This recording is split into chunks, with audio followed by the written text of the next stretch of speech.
they're not actually allowed to do any procedures without your consent. And not your father-in-law's, yours. We have to protect the baby. And I just want to be like, who would want a more protected baby than their parents? How can I keep this as a secret from all the women that I know? Again, the question is, if this happened outside of a birth room, would it be legal? No. Then it's not okay. In India hospitals, the woman goes in, her water's broke, they see meconium, they don't even monitor the baby. First time moms, the average length of labor is 27 hours, not 12. It's not 6 like they give you in the hospital, it's 27. If I'm in a hospital room, okay, if something like this is happening to me, how do I say no? Oh, Deepika, this is such a good question. I would say... Hello and welcome to Matcha with Mama. I'm your host, Deepika. Today's guest is someone who's not only transformed my life, but has also touched the lives of countless others. She's a true force of nature, a veteran midwife who has attended thousands of births, and an internationally recognized educator. Augustine is a powerful voice in the world, and I truly believe that her message can change lives. If you listen to only one episode this season, please make it this one. I am honored and humbled to introduce my friend, my mentor, and a true powerhouse of wisdom, Augustine. Thank you, Deepika. Thank you so much, Augustine, for being with us today. I'm really honored. Thank you. So, Augustine, Yes. please tell me what inspired you to become a midwife. Wow, it was a long time ago. I've been a midwife for 25 years, and you know, hindsight does give you a lot of insight. Now I would say it's still a calling, and the difference between a job and a calling is that you can't not do a calling. You could quit a job, you can't ever quit a calling. And midwifery is very much like, say, the priesthood or something where you're always that for the rest of your life, even if you don't actively practice. I definitely had a calling. I've always been a midwife. I was probably a midwife in past lives, something like that. So many levels of it, knowing in my soul. But I would say the experience of witnessing and supporting my mother and father through the loss of my little brother was probably deeply impactful. Okay. He died at 3 days old. Okay. And so being aware of and part of the birth planning and then the deep unexpected loss and then the funeral planning and what that did to my mother's ability to mother was really profound. And she had friends and she had family, but she didn't really have a midwife. She didn't have anyone to midwife her through the pain or the preparation or the struggle. And I couldn't have consciously verbalized that then at 6.5. Okay. But it was in the center of the whole process. And then just a 1.5 years later, my aunt, her sister, had a home birth with midwives. Okay. And the juxtaposition of how they navigated their various births, for my mother with a planned cesarean in the hospital and my auntie with a home birth with midwives. Wow. And I was able to be at that birth. Okay. And everything on the farm was having babies at the time. There were baby chickens and baby pigs and baby cows and baby horses. And it was just reinforced over and over, like, birth is normal. And it can happen at home. It should happen at home. And who better to help you than your neighbors and your women friends who love you and support you in community. Who better than that? And I believe you also had a home birth yourself. I did. Then I went on and had 3 home births myself. And they were all what's called unassisted or free births. Wow. I didn't, again, in hindsight, I didn't know what I know now. Okay, yeah. Sure. I didn't fully understand midwifery or my calling to midwifery when I was pregnant the first time. Okay. I just knew that I was not going to be in a hospital. Fair enough. Yeah. So through a lot of circumstances of who I met and how it happened and all that, I ended up also laboring and birthing at home. Okay. And that was also very shaping, Yeah. of course. Yeah. But I think that's what makes me really different than a lot of midwives, is that I came to this work as a sovereign birthing person. Okay. I know what it feels like in my body to find my way through. without interference or intervention. Right. And I don't necessarily recommend that people birth unassisted. That's not a part of my belief system. I think everyone should birth where and with whom they want. That is. Right. But I don't recommend that you be here or be there or be this person or that person. I think, honestly, we should all birth where we feel safest. And for some people, that's an operating theater. Yeah. And for other people, that's alone in the woods. And I think that all of those choices should be available. And so when I was pregnant the first time, my sovereign choice was as alone as possible. And it was probably out of fear or probably out of like the cultural melee of terrible intervention. I mean, lots of people tried to talk me out of it, but I'm really glad that no one was successful because my work has been infused for 25 years with that knowing in me of what it's like to be that laboring woman. The goal and the aim of this episode is for all the mothers or to-be mothers or parents out there to kind of listen to their intuition, nudge them a little bit to question and be curious about, the entire process. And just to question, what is it something that feels right? Yeah. And I think that's the, gift that you gave me. And I would want to, at least give it to somebody who's listening to the podcast today. I'm so generous. Yeah. Well, it's funny you said you didn't have the concept to think of your intuition, and I don't have the concept to think of anything else. And this is, I think, where I feel really blessed and lucky as both a laboring and birthing mother and then as a midwife, is who could know better than you? It's happening inside of you. Yeah. Who could know better how to move or what to eat or how to birth than the person in whose body it's happening? And that is an absolute core sovereign belief of mine over, 25 years birthing my own babies, but then witnessing this, like you said, over 2,000 times is that we on the outside, we can have assumptions, we can have beliefs, we can have observations, we can take measurements, but none of that actually has any increased intelligence compared to the person in whose body it's happening. They have the access to all of the data. And so trusting them, I think, is at the root of appropriate and safe care. And I'm sure we'll get into midwifery and obstetrics and different things, but I think that is a root of midwifery care, is that the person in whose body it's happening is the center of the whole thing. Right. Yeah. So in India, the concept of midwife is not really there as such. It's not. Right? Yeah. It's kind of picking up. Very few people have experienced it. Yeah. But I think that irrespective of whether you birth at home, in the hospital, you still should have a midwife, I think that's a debatable one, I do. I mean, I think my heart now as a grandma and as a very experienced midwife is I agree with you. But I remember my heart when I was like, I don't want any interference as a laboring mom myself. And maybe she had intuition that I don't have access to as a professional. Maybe women know things we don't know. And I don't know.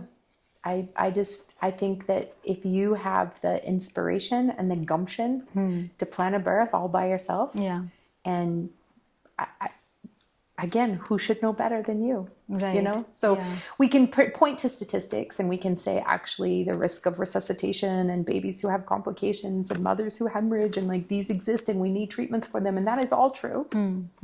And also, I go back to that piece where it's like, we should have choice. And the big choice that's missing in India is independent midwifery. And that's, I know, what you feel really passionate about bringing. I have worked with many different initiatives here in Southern India that feel very passionate about returning midwifery to India.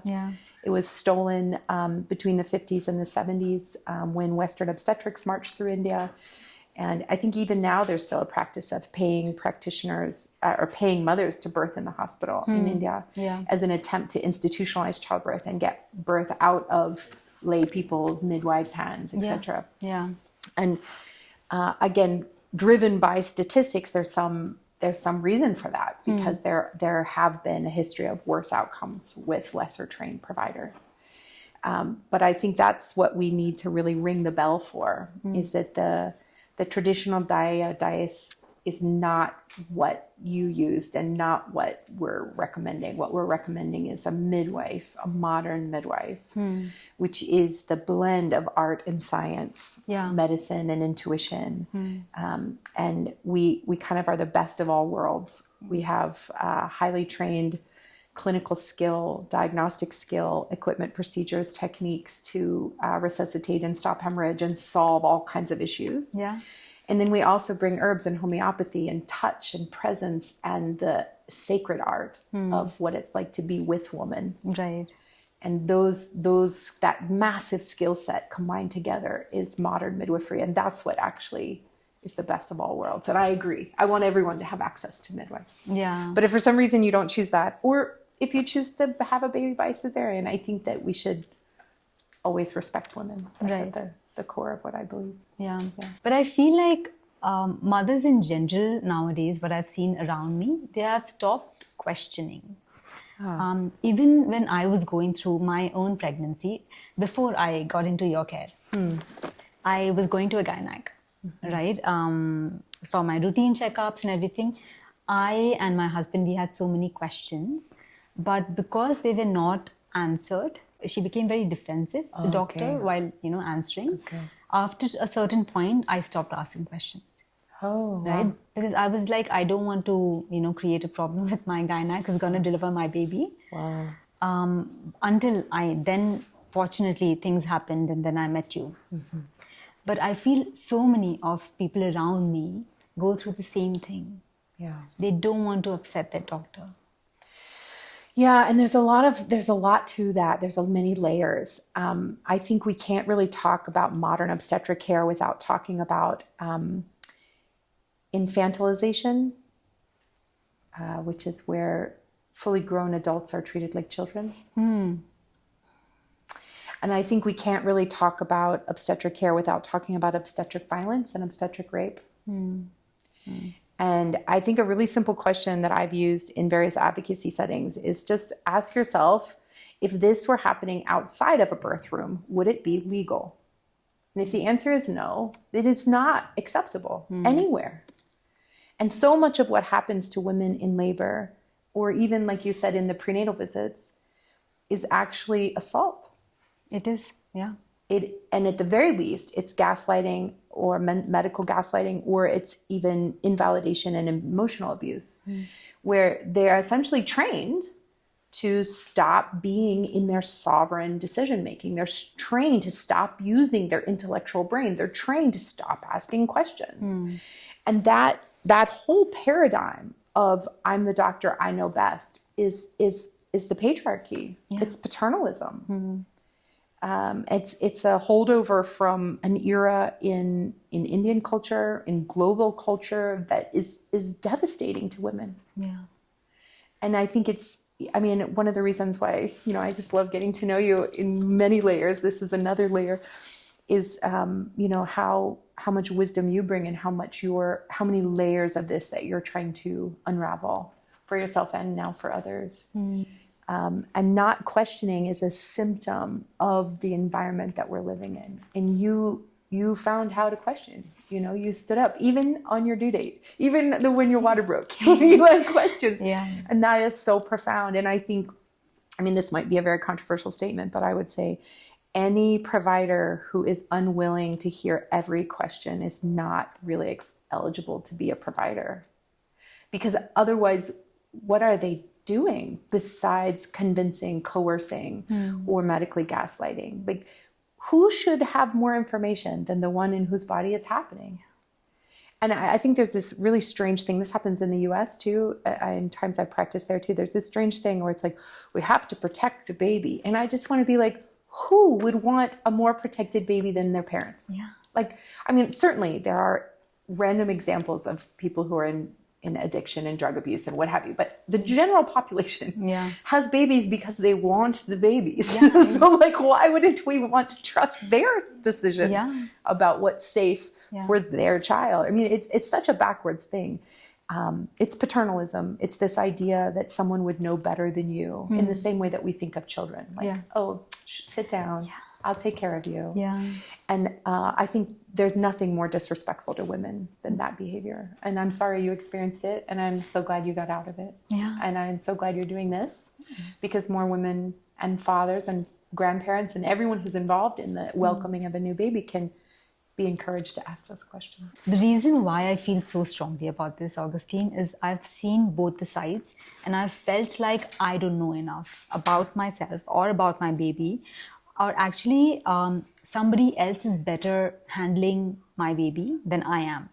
Right? And that for a mother is very traumatic, I feel. Very. And we carry that into our entire lives, to be honest. Yes. Right? That, okay, I don't know enough about my own child. Yes. Even after childbirth, we have this thing called japa, where for 41 days, somebody, like sort of like a midwife, comes home, takes care of you and your child. And the same concept of, oh, you don't know enough, let me take care of the baby, right? I've gone through that as well. And I had to send her away. I was like, sorry, you're not handling my baby. I'm the one to handle, right? And that kind of courage I got because of the experience that I had with you, right? Because as a new mother, like, we still think that we don't know enough. I want the best for my child, He's got a rash. Okay, what do I do? Maybe the Japa lady knows because she's like, taking care of so many babies, Here I had the phone to call you and be like, okay, Augustine, what do I apply like breast milk on the, rash? Totally, you got it. Yeah, so because you were there, Augustine, and that gave me so much courage to say no to a lot of people who were taking away my power, And when I've asked a lot of midwives, how do you explain a midwife to somebody who has no idea, right? Yeah. The way I explain is fully qualified professional doctor who is actually my mother.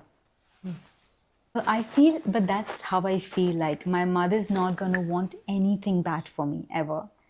Right? She would never want anything bad for or take away my power. She would want me to be with my baby. And if I say, okay, mom, this is not feeling right. Yeah, sure. Beta, what do you want? Okay, you feel right in this. That's never going to happen with a gynec in India. But that happened with you. I feel like I really want everyone to experience that. Well, I want everyone to have the access to midwifery as well. There are quite a few political, legal challenges, and this probably isn't the forum to talk about it, but it might be useful to have some little bit of context about this. And the main crux of it is the global fight over what you know as a midwife, which I call a direct entry midwife. They directly went from their training. Their midwifery training was all they needed. And if you contrast that and that they are sovereign individuals, they provide comprehensive, complete care. Yeah. And if you compare that against what is being taught and sort of ascribed to being proper midwifery is nurse midwifery, where you have to be a nurse before you become a midwife. Okay. And the reason that I have historically been so critical of this pathway, it's not that nurses can't be midwives, they absolutely can. But the consciousness and the skill to become a nurse is essentially the foundational skill of how to take orders. I agree. Because you work under a actually independent provider. You are not independent yourself. Yeah. And the transition from that thought process, that mindset, into being an independent provider is almost impossible. It can happen. I know some incredible nurse midwives, and I'm not being critical of any one person. But if we talk about that being the pathway, we actually are doing a great disservice to women and to extraordinary midwives. And we are perpetuating the paternalism and the reliance on physicians and doctors in a wholly natural process. And so there's a lot of nuance here. But I would say in India, this fight has come to India as well. That many countries around the world lost midwifery with the obstetric revolution in the early 1900s. They kind of took midwifery from midwives and from mothers. And now, as it's having a reclamation around the world, many countries are not able to bring back traditional midwifery, or what I'm calling direct entry midwifery, where you are just a midwife. They are bringing back nurse midwifery and helping them practice within the system already. And that serves the system, not the mothers. I agree. Yeah. Even the hospital that I was going to go to had midwives, right? And my experience of a midwife was completely different from what the midwives there were. And I was like, this is not midwifery. There's the doctor is the main, the gynec is the one in charge. Yeah. But that's the best people out there are getting in India. Yeah. And they want to do water births and whatnot, but under a gynec, not under a midwife. A gynec is always there in the room, right? And I think that changes everything. It does. It does change everything. You're absolutely right. There's this famous quote by a midwife in the US named Ina May Gaskin. Birth does not happen the same way around surgeons as it does around sympathetic women. And you know that in your heart, in your body, you can feel that. And I think everyone can feel that. Like, a surgeon could be needed sometimes, but is not needed at every birth. And I think if you flip that, actually, that's not true. A midwife is needed at every birth. They may be more hands-on or less hands-on, depending on the environment and the person and the baby and the unfolding of the labor. But actually, that compassionate with woman care should be required at every birth. Yeah, I agree. And that makes birth so much easy. The labor is so much easy, the entire experience so much more positive. The only reason why I knew that this kind of birth was possible is because I read this book where they just talk about all positive birth stories. And I was just like, I've never heard anybody else talk about this, Do all these positive births only happen in this farm? Maybe, okay, I need to go to the US to this farm, to experience something this positive. Because around me, Augustine, nobody has ever spoken positively about birth. Yeah. And that's so sad, really. That is tragic. Yeah, it is. Because you and I both know birth can be magic. Yeah. It can unlock whole chambers in your heart and sections of your brain, and it can connect you with your partner and your baby and the universe and all women throughout time. And it can absolutely be magic. It's insane. I think, fortunately, and that too happened at the last minute, Augustine, it could have gone the other way around for me, right? But what I experienced, I feel like why wouldn't anybody tell me about this? That something like this exists in the world. How can I keep this as a secret from all the women that I know? This is the best gift that anybody could give anybody, right? To know that you can have a birth like this. Birth has a secret, and it's not that birth is painful, it's that women are strong. Yeah. Laura Stoveham is the author, I remember. Yeah, we have been told a terrible lie, and we don't need to get into the why of it, but you uncovered the truth. Yeah. I have seen thousands of women's truth uncovered. Yeah. And it's not just about the way the baby comes out. In fact, that's the least important part of a positive birth.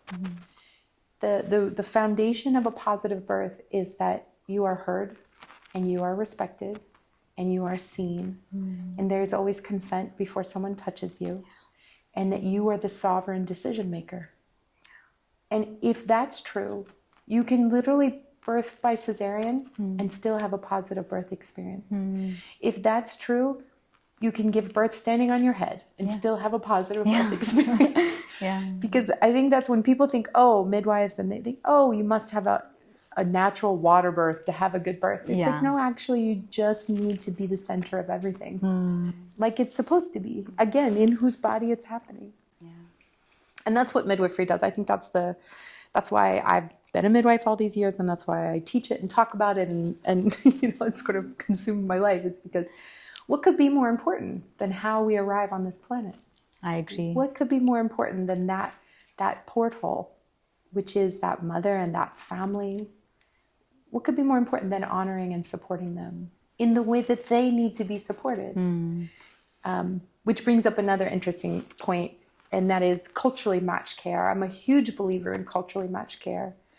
And although you are a global citizen and I am too, we don't have the same core culture. We grew up in different environments. And so certainly those of us who are global midwives, we do the best we can to meet people where they are. But I can imagine that you could have gotten even better care if you were culturally matched with the person taking care of you. And I think that's probably the part that I spend the most time thinking about here in India, and why I attend so few births, is because there can actually be harm caused when you attend births of someone whose culture you don't understand. Interesting. Okay. So I've been here 5 years. I have supported the training and education of local Indian midwives. I hope there will be more. And I attend precious few births because it actually isn't always the right place. But as we grow midwifery in India, and as more midwives graduate, this opportunity will become more and more. And I think that is when we will have the aha moment. Yeah. When people are cared for by folks that look and sound like them. And that's true the globe over. Yeah. You know, which is again why a gynec is not the best person to attend. And we see these studies, like there are many places in the world where they have brought traditional birth attendants and given them, you know, an extra bunch of training. And because of resources and locations, they have to go out into remote villages and they have to deliver babies because no one else will go there, right? So because highly trained surgeons will not get on a motorbike and ride 3 hours into the dusty wilderness, like they don't have any other care. And you know what? Those traditional trained birth attendants, they have better outcomes than the hospital cities, the gynecs. Because again, birth does not happen around physicians and highly trained surgeons like it does around compassionate women. But the thing that makes it so profound for those studies is that that's their community. That's a traditional care provider from their village. So of course they're going to feel more comfortable with her. Of course their hormonal cascade will happen more efficiently. Of course the baby will come easier. Right? I'll share my something that I've never shared with you actually. Please do. But when I first met you, I looked at you and I was like, okay, and you were very, very warm, and you were hugging and everything. I said, okay, but she's a foreigner. How will she understand my body? You know, I like, even in spite of the, you know, background that I have, I still had this question, like, how will she understand my body, right? Maybe she's done like births abroad, but in India it's different, right? So I think after like, I had a first chat with you for like 2 hours, I guess. After that, nothing else mattered. But yeah, I still did have this, you know, thought in my head. And that is a totally appropriate thought. Because we do understand things so differently with so much nuance when we understand even facial expressions and sayings. And I mean, I've picked up a lot, but I'll never be culturally competent here. I have a lot of cultural humility here. But that's what we need desperately. You know, we don't, I mean, you know, I also do a podcast, and I interviewed an Indian midwife a long time ago, and I asked her, what do you need? How can we help you bring midwifery back to India? And she was like, bring more American white people. And I was like, oh, I don't think that's the solution. But those were the people that people were listening to, you know, and so that might have been the first wave.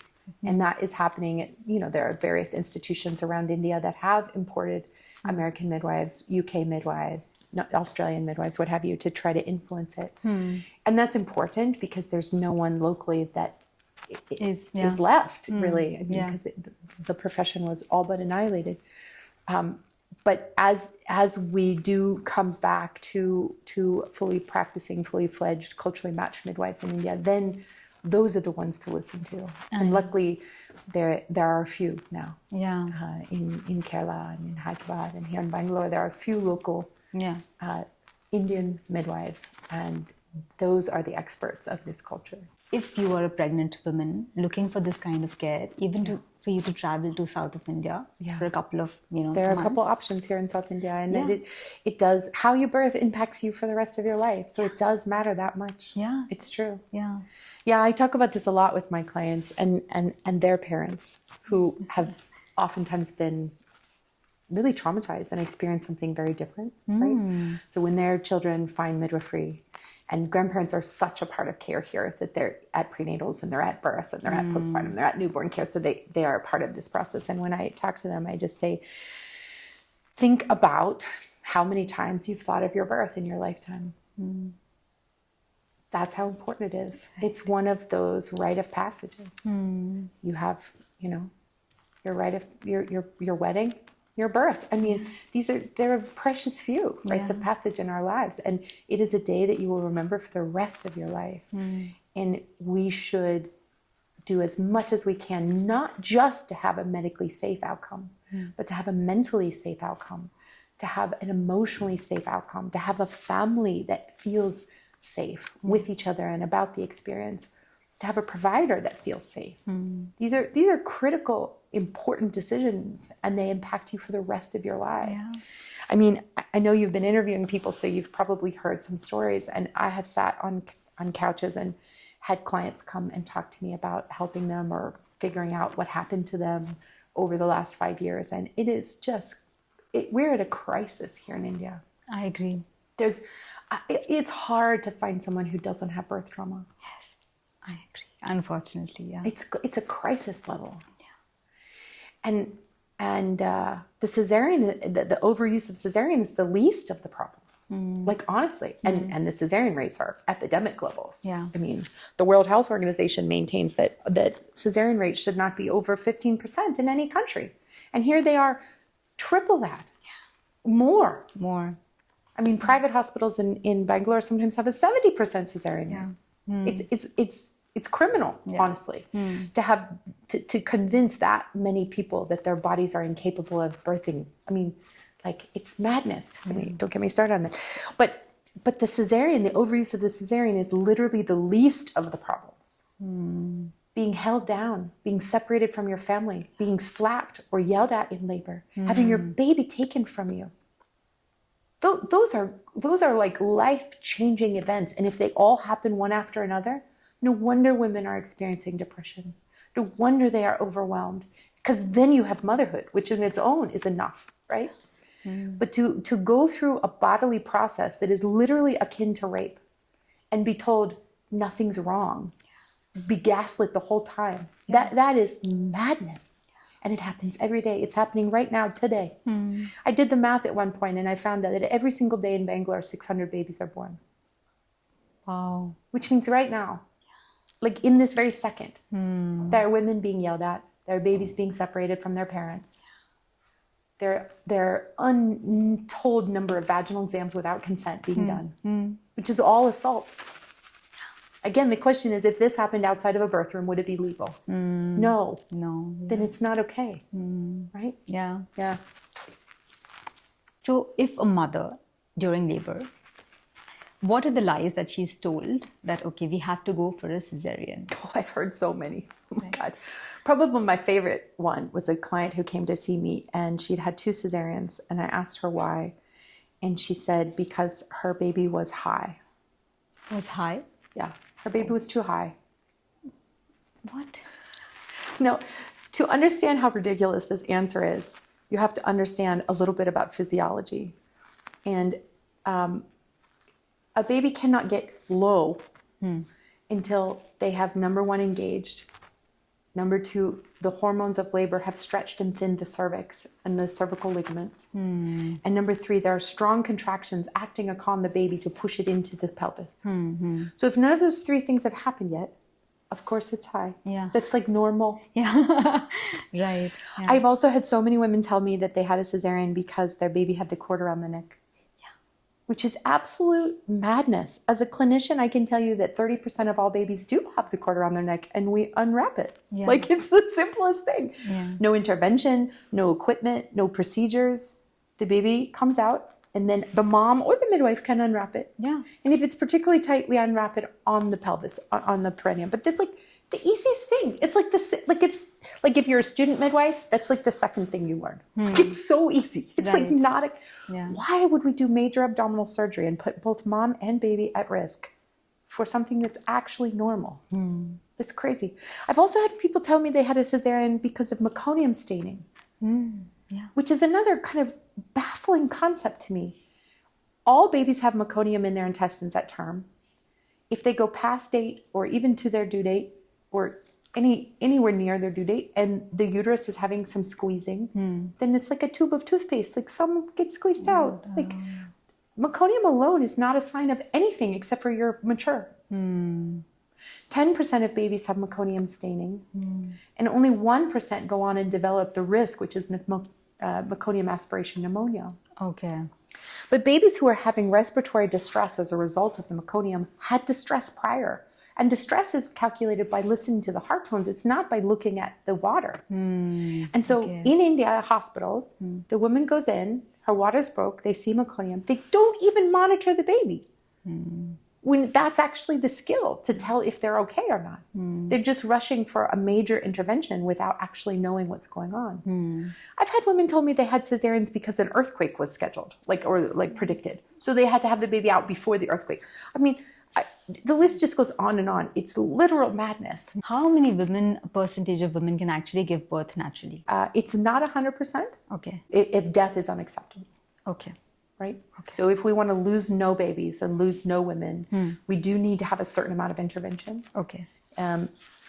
But there are lots of interventions before major abdominal surgery, right? Yeah. So the other intervention that's terribly overused here is the vacuum. And the vacuum never happens without an episiotomy, which is a cut of the vaginal opening. And so basically, from what I can tell, 100% of women in India are being cut. Their stomach or their vagina. And that is horrific. After listening to thousands of birth stories, I can say that there is an ungodly amount of lies being told to women. And if you really get to the bottom of why, it's because the gynecologists either have never had exposure to what normal actually is, or they have a priority on going home for dinner. And I can excuse ignorance. Like if your training never gave you access to what normal is and you're really scared of what could happen, I can excuse that because you just need exposure and then you could see it. But to focus on your own schedule and your own life over this person's one magical, momentous experience, that's really gross. Yeah. And that happens a lot. Yeah, that happens all the time. All the time. That's unethical. Yeah. But what do you do as a mother? If I'm a mother going through something like this, I know for a fact that the doctor has to go home, right? And she's... No. Of course, we all need breaks. I need breaks. I don't work 24 hours a day. You have to create a system whereby you have backups and you are not centered as the most important one. Midwives have backups. OBs should have backups. Gynecologists should have several team working with each other so that it doesn't matter when you birth. They come on their shift, they replace the person before, and life goes on. Okay. The rest of the Western world has figured this out. Everyone works a shift so that the labor goes on with proper care and no sleep-deprived providers. That's important. It can't be one person. But see, because doctors are so centered and godlike in this culture, they refuse to let anyone else cover their call. So they have centered themselves to such a point that they are actually injuring their patients so that they can be the center of attention. If you're a mother listening to this and you want to try to find an option, find a hospital group that practices in a call shift so that you are sure that you're going to get care no matter day or night from someone who's qualified, and stop getting this attachment to one provider. And instead get attachment to how the work is going to be, what you're going to do, the resources you're going to bring, and how you're going to get through it. All you need is a private space and good monitoring. And you can probably get through your labor. Okay. Private space and good monitoring to say, yes, everything's still fine. Okay. And if that's the case, labor can be long. Labor can be hard. You can do it. Yeah. The problem is that we get to the end of a long clinic day and a long hospital evening rotation, and this doctor knows they have to be up in the morning and they have no one to back them up. Like, I get why they're doing what they're doing, but it's criminal. Yeah. So find a team that works together so that you can be assured of care regardless of when you need it. Right now, I'm actually thinking as a mother. If I'm in a hospital room, if something like this is happening to me, how do I say no? Oh, Deepika, this is such a good question. I would say the first answer is try not to put yourself in a situation where you're working with a provider who, first of all, you have to say no to. So this starts way at the beginning. Interview everyone. Regardless of whether you have insurance or not, you're still paying for care. You are a consumer in this for-profit healthcare system. So take the power back. It's your money. It's your choice. Interview 5 people, interview 10, fire doctors at will until you find someone that does what you want them to do. You have the authority, right? So that's the first thing. Okay. Interview, choose someone. If they don't align after a few visits, choose someone else. Okay. The next thing is to bring a patient advocate. So Your partner would be amazing. Your mom would probably be amazing. Your sister, your best friend, your auntie, whoever you love and trust, and you don't mind seeing you naked, bring them with you. And ask them to do more research about what a doula is, what a patient advocate is, what the law is, and the rights for women. Because there are very clear rights. They're just being violated left and right because nobody's quoting them. So if you have your assistant, your doula, your advocate, print off the patient bill of rights, the laws about Indian healthcare, what is allowed and what is not allowed, what coercion is and how to spot it. That could be huge in terms of keeping the team in check with what they're allowed to do. They're not actually allowed to do any procedures without your consent.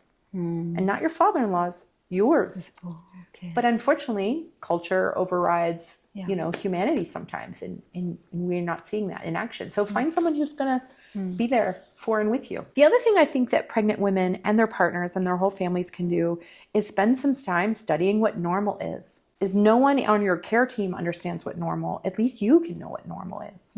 And there's some basic pieces of data here that I think are missing in the general consciousness. Like, number one, first-time moms, the average length of labor is 27 hours.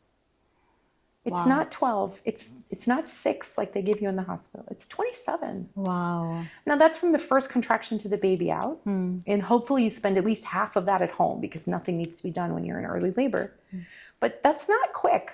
So don't expect it to be quick. Right. Like, get clear that you're in it for the long haul if you want to have a vaginal birth, which is obviously better for you and baby. So that's the goal.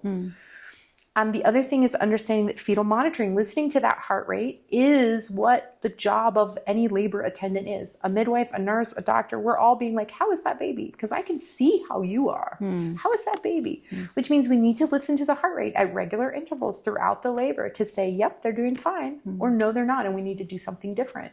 So ask questions about, do you monitor my baby? How do you monitor? How often do you monitor? And really get clear on what that means.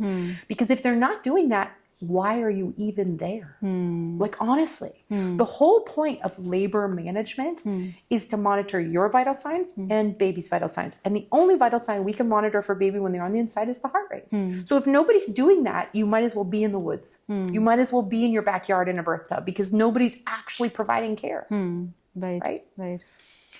And the third thing I would think that is really important for moms who are like, how do I do this? If a doc or a nurse or a midwife comes and says, we have to go have a cesarean now. Yeah. Think through this before you're in this moment and have a list of questions. And the first question is, what would happen if we waited an hour? If no one has a clear answer for you for this, then it's probably fine, right? Because here's the thing. I've been at actual life-threatening emergencies before. And certainly we're still talking to the mom, but we stop asking questions and we start moving because we're prioritizing actually saving that baby's life. If someone has time to argue with you, there's not actually an emergency. Right. So have a list of questions. And if they aren't willing to listen to the questions because they're already putting IVs in and they're moving quickly, then there's probably something wrong. And maybe it's best to trust that. Okay. But if they're standing in the corner with their arms folded, trying to coerce you into doing what they want, that's not an emergency. Okay. Okay.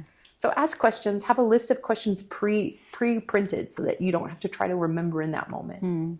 And possibly give it to somebody that you trust. Your advocate, your partner, whoever you're bringing with you to support you. Okay. Yeah. Okay. And the first question on that list should always be, what would happen if we waited an hour? In spite of everything, it's still the mother's decision to either go in for a C-section or not. At the Human Rights in Childbirth Foundation, they have determined that it is always in whose body it's happening's right to decide what interventions they accept or don't accept. Okay. So it has been established as a human right that until a person is born, they are under the care and keeping of the person in whose body they are in. The doctors say, okay, we have to go in for a C-section. And the mother's like, but, and then they're like, then don't blame me.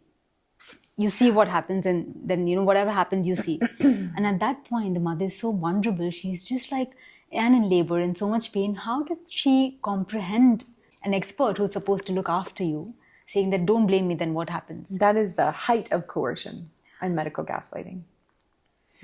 Yeah, and it's a complete ignorance of what informed decision-making is. So informed decision-making is not, you do this because I told you to.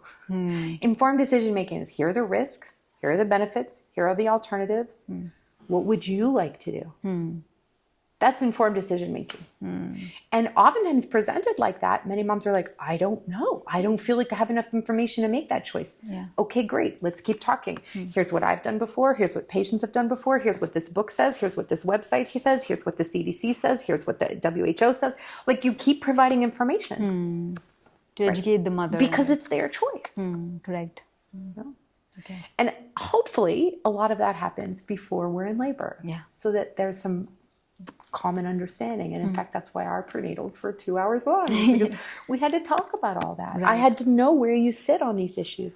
You had to know where I sit. We had to come together so that we were prepared to go through the heightened experience of pain and worry and the labor. Yeah. Right? And the arrival of a new baby. We can't be having those big conversations during emergencies. We need to have discussed them beforehand. Right.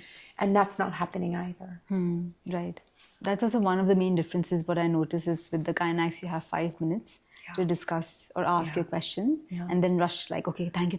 You know, you feel like kind of obligated. Yeah. And with you, like with the midwife, you're sitting for hours and talking about, Literally, hours. like, and getting educated about everything. Yeah. Well, I mean, that's what I think most midwives see themselves as, primarily educators. Secondarily clinicians, right? So I think this goes to the foundational belief of obstetrics and midwifery. So obstetrics believes that birth is a potential emergency, a disaster, and that they are responsible through any means necessary, including surgery, to save someone's life. That's like the foundational belief of obstetrics. Anything could happen. I have as many tools as I possibly can, including surgery, in order to make sure no one dies. That's their charge. And midwifery has a foundationally different belief. We believe that birth is actually a normal physiologic process, much in the same way that you breathe and poop every day. Your body knows how to do this. You can also birth every day. And our job is to provide risk assessment. Where do you stand on this spectrum of risk? So that you can make an informed decision about what other things you might want or not want. Our job is to inform so that you have as much information as you need to make those decisions. And our job is to provide emotional, mental support for the rite of passage that you're undergoing. And that we actually believe birth is normal, not a disaster. So there's a famous adage in midwifery. Kitty Ernst said this. She said, in the absence of complication, no intervention in the absence of complication. So they're tied. If there's no complication, there's no intervention because birth actually works. And so this goes back to that risk assessment. We have to always look, is there something wrong? If the answer is no, then don't do anything, which includes IVs and laying in a bed and talking loudly and having bright lights. Those are all interventions, right? So we have to evaluate even the environment of the hospital birth scene. Laboring in a room with bright lights and strangers and other women also laboring is a kind of hell. It's a kind of torture, right? So we have to understand physiology and understand normal. And the hormones of labor only happen when we feel safe, when we feel comfortable. And so this is why home birth works so well, is you feel safe and comfortable in your own home with your own people. And then the hormones of labor just sort of flow, and then we just have a baby and like, ta-da. When I conceived, I thought, okay, I'm going to feel safe in the hospital because there's every tool out there if I need. After being educated, I felt safer because there were no tools around me. And I was like, they can't know. Yeah, we keep ours tucked away under corners and things. At least I didn't see, I felt like, okay, it's supposed to happen naturally. Birth is natural. There are no tools available because I don't need them. Well, that's exactly it. Seeing instruments of surgery or IVs or tools like that is an intervention itself. Because it activates your flight or fight mechanism. And so when you have adrenaline coursing through your veins, which is the foundation of fight, flight, freeze, or fawn, right? These trauma responses. When you have adrenaline coursing through your veins, a lot of people don't really get that adrenaline is the direct neutralizing antidote to oxytocin, the hormone that causes labor. So if you are afraid, you cannot labor. It's like no wonder 60% of women are done cesareans and the other 30% get Pitocin. Like no wonder labor is not happening in the hospital. It's literally the opposite environment that you need to open up and have a baby. Interesting. And since I was planning a hospital birth, my number one priority was I don't want to be induced. I believe, and I could be wrong, that being induced itself creates a lot of challenges during your labor and might lead to cesarean. We call it the cascade of interventions. Yeah. One thing leads to the next, to the next. Yeah. So am I right in thinking that? Well, it's a balance. It's a subtle kind of place. And I would say interventions absolutely were all invented to save lives, right? Even the cesarean, even all the things we want to avoid were invented to save lives. And induction is no different. Okay. Inductions used appropriately can be an absolutely crucial and important part of childbirth. Okay. Because not all babies want to stay in when mama's body hasn't quite gone into labor yet. Okay. It's rare. It's not at the rate it's used in this country. But I think induction is a safe part of appropriate care for some moms and babies. Okay. A kind of a classic example of this is a mom who's having increasing blood pressure. Okay. Labor might not have started, baby may not be quite ready to come out, but if they stay in with a blood pressure that's going extraordinarily high, we risk something called abruption, where the placenta is blown off the uterine wall, and then the baby has no lifeline and can't survive. Okay. So we want to control that blood pressure, and if that's possible, maybe we can stay pregnant a little longer. But ultimately, we come to this inflection point where it's like, if we don't solve this issue, we've got a host of other issues which we can't deal with. Or don't deal with well. So interventions always, again, in the absence of complication, no intervention. But if we have complication, then intervention is warranted. And all interventions were invented to save lives. So we can't vilify any one. Okay. I think your inspiration was, I want to avoid an unnecessary induction. Would that be fair to say? Yeah. And that's happening all the time in this country, and it's also criminal. They'll come in, they'll hook up a drip, they'll say 6 hours, you're not in labor, your baby's high, we better do a cesarean. Like, I've heard this so many times, it's almost become a refrain. Right. And that's not true at all. So I said the average length of natural labor for a first-time mom was 27 hours. But I can tell you that the average length of a first-time mom getting induced is about 3 days. Oh, wow. So the idea that you could hook up a drip and within hours have a baby is madness. Okay. Maybe a third baby. Okay. After they'd been born normally, but not a VBAC and not a primip. So we need to reframe. And in fact, in the US and the UK, there's frequently women admitted for 3 days for their induction. Because it just takes that long to soften the cervix and get contractions going and monitor the baby and see the whole process through. It just takes that long. And is there any specific story or experience from your career that has profoundly shaped your philosophy? Oh gosh, probably my own birth shaped everything the most, because when you are in labor and you get to find your way through, there's nothing more powerful than that. You remember that moment when you greet your baby? That moment when it's like there's this squiggly little wet thing on you, like. I'm doing this because that's the way it happens, right? You reach down and you reach for your baby and you bring your baby to your chest. That is profoundly shaping. And I remember that in my own body. And so it's always my instinct to help families find that. So one of the hallmark kind of phrases or, beliefs that I live by is that, I know that we have this beautiful connection, but my hope is that actually you don't remember your midwife that much.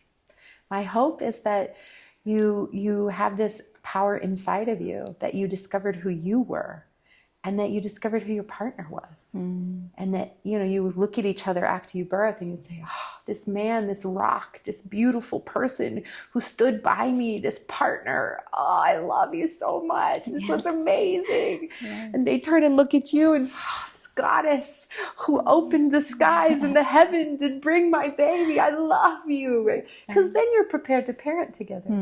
I agree. And, oh yeah, we had a midwife. What was her name? I don't know.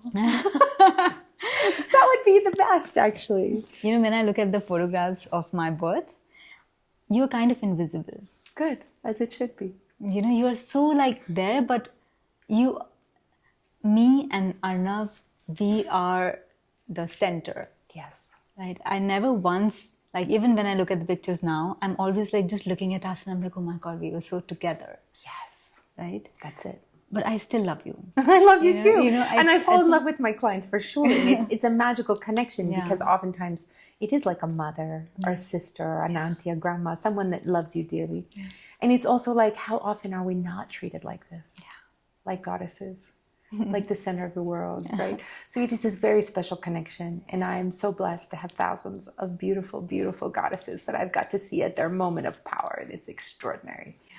But honestly, I'm not going to be there to raise that baby. I'm not going to be there in sleepless nights and crying and nursing. I mean, you can always call me, but I'm not going to be there.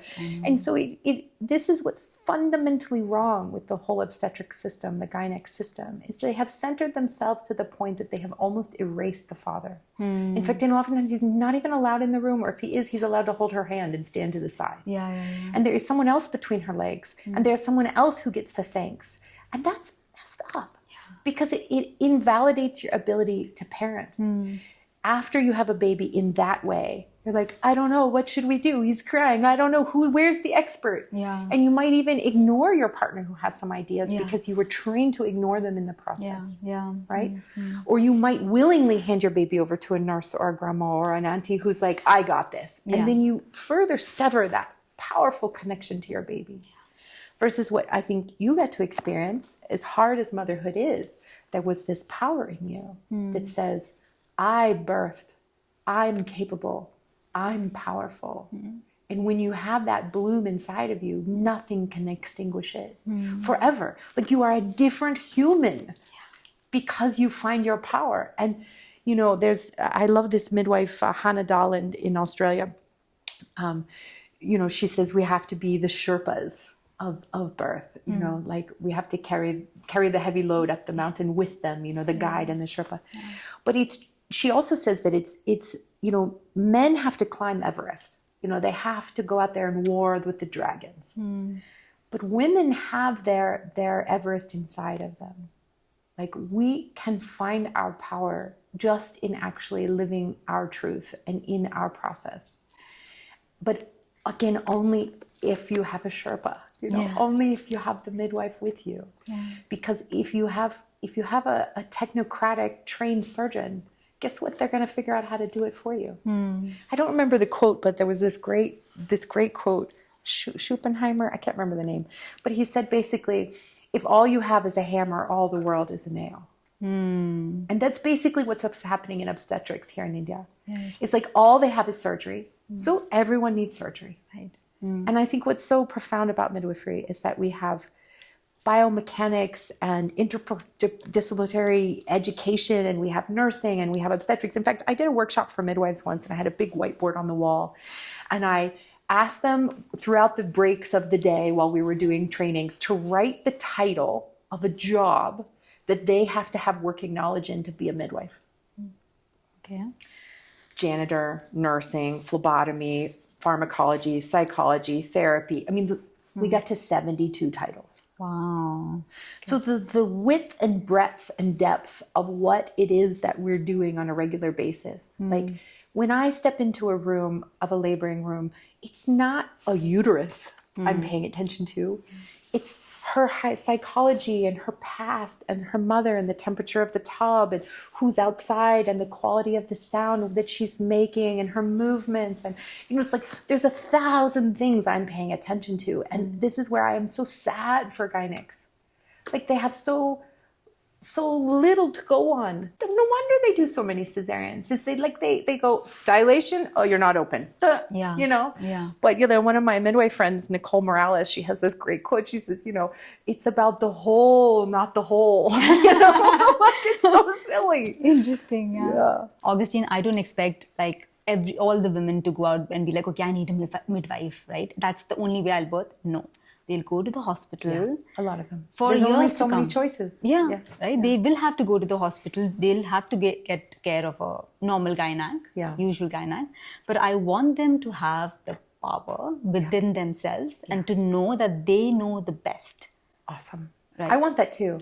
And I think there's a way you can do that. And I think there are a very few amount of women who might be having positive experiences when they do a couple things. Some of the things we talked about. Yeah. Another one would be take a childbirth class. Understand what happens in your body. 2, hire a doula, a professional advocate who's going to come with you and be with you. I think those will make a big difference. But it is about, asking questions, saying no if you don't feel right, trusting yourself. Like that intuition is so big. Yeah. I have an exercise happy to share please. with your people if you want. Yeah. I call this the sacred yes and the holy no. Okay. And this is like a key to finding that intuition inside your body. You basically just kind of close your eyes and you imagine a yes, like a whole body yes. Maybe it's like ice cream or like a picnic with your family or that favorite movie you've been waiting to see or like anything. It could be small, it could be big, that place you want to move. Just picture a whole body yes, like, oh, I'm so excited. Where is that in your body?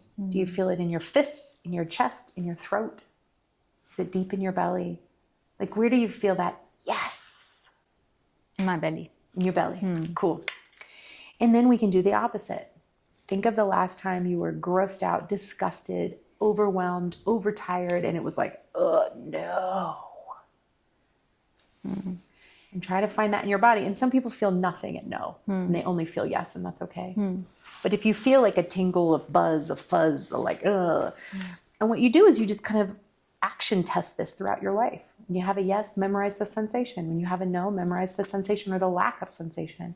And then when you're presented with choices in the future, check into that body. Because your body has innate wisdom. Whether you acknowledge it or not, it's there. That's how we birth. That's how we breathe. That's how we move through the world, is actually we do have innate wisdom. And so if you calibrate this intuition, you can get better and better at listening. And then when the big questions come, you'll already have that answer will bloom inside you. Wow. Yeah, I think it just comes from practice, right? It does, exactly. Everything is practice. And so we're practiced at being, obedient patients because that's what we've been taught. But if you practice the other way, if you practice being a loud mouth, bossy, or whatever the word is, like you become that, and it's totally up to you. Right. So calibrating your intuition, finding that sacred yes, that holy no can be one of the most powerful personal journeys you can go on. Because once that's installed, nobody can change your mind. Once your intuition is functioning on a regular way in your body, like you don't need any external knowing. And see, this is what's so funny about India. It's like, I watch the traffic in India every day. I've been here 5 years. And from a Western perspective, the traffic is chaotic, right? Right. But actually, it's beautiful. It's absolutely gorgeous because they are still connected to themselves and each other's. All the drivers have limbic resonance. They feel and sense each other. I take autos all the time throughout the city. And the auto drivers, they turn as one. They don't even look and check, Like if you came to a US stop sign and you didn't look, like you would absolutely have a crash, right? Yeah. But here it's like everyone's actually still connected. And so what looks like chaos on the outside is actually deeply connected, sovereign individualism connected to the whole. They're making choices one after another. Every moment of driving is a choice, but they're making it informed by their connection to self and source and whole. And so it's so amazing to me that the majority of drivers in India still have this limbic resonance, this sovereign decision making, but it's been sort of beaten out of women. Like, I don't understand how those exist. So I just would say, like, you have the examples everywhere in your culture. Just look around. Like I was here during COVID and the government announced the lockdown will be 8 p.m. to 8 a.m. No stores will be open, no alcohol will be sold. And the shopkeeper was like, nope. And they organized a march and everyone went out into the streets at 8 p.m. and the lockdown was like not happening. And like within an hour, the government sent out another message being like, just kidding, disregard the last message. Because actually the people still have power. And so this idea that you have to be a compliant, subservient patient is a brand new concept. It's not, it's like maybe a generation old. Yeah. If you go back to your grandparents, Yeah. no way, No. right? So it's a new concept that you can throw off. that you can absolutely stop listening to because it's not real. That is the roots of your control, and you can throw it off. Because again, who should care more than the person in whose body it's happening? If you had to share last thing with mothers, something that you definitely want all mothers to know, what would it be? I want all mothers to know that they're capable. No matter what anyone has convinced you of your incapacity or weakness or, there's all kinds of messaging. And I just want to say every mother is capable. The thing that she doesn't know is what she's capable of. And this is what climbing the mountain is all about. Is, you might get a green grassy slope with bright sunshine and it might be a walk in the park. Or you might have sheer ice cliffs of the Himalayas and you need an ice pick to get up that mountain, If you remember to call on your support, build in good support, if you remember your own internal power, if you remember all women throughout all time who have done this, you can do it too. And the other thing I would say is if you feel like you're dying, it's because part of you is. And that's not bad. It's not bad, actually, because a maiden cannot be a mother.